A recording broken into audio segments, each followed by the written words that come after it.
Hi there. The 21st of May marks the UN World Day for Cultural Diversity for Dialogue and Development. To mark the occasion, we thought we'd reflect on some of the contemporary challenges concerning cultural diversity, especially given the rise of coronavirus-related racism in recent months.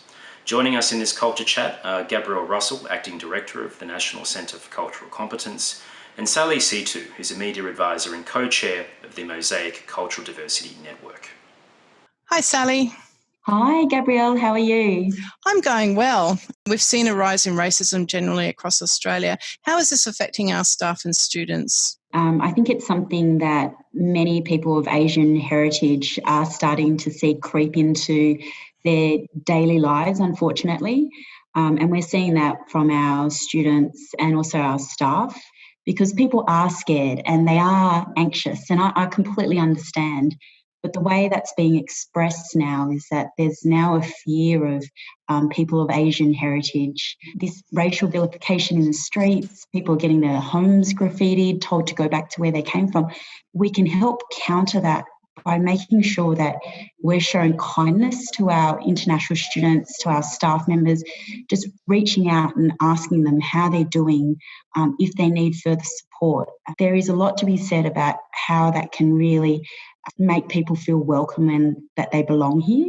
And I know, Gabrielle, you've been doing some incredible work. I've got colleagues who have gone on the National Centre for Cultural Competence courses, and there's been a transformative experience. What's the centre doing to equip people with the skills to really celebrate difference and stand up to discrimination? Part of what we can do is to help people understand what racism is and then how to deal with it, how to have those difficult conversations. And of course, in terms of celebrating diversity and difference, cultural competence is all about building relationships, not just with people who are of different cultures to yourself, but also understanding who you are, where your cultural background impacts on people from other cultures, and having really good critical self-reflection skills and being aware of what racism is and where people are being excluded and discriminated against, and having some tricks, I guess, in your back pocket of how to address those conversations. Calling people racist never works. That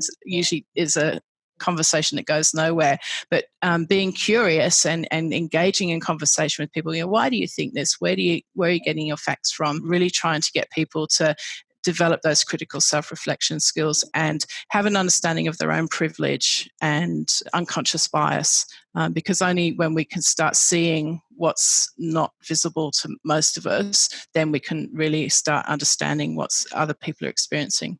Some great tips there from Sally and Gabrielle on how we can support students and colleagues and have more meaningful conversations. Diversity is of course central to who we are as a university, but if we are to value diversity as an institution, it's important for us not only to celebrate our cultural differences, but also to stand up to prejudice and discrimination.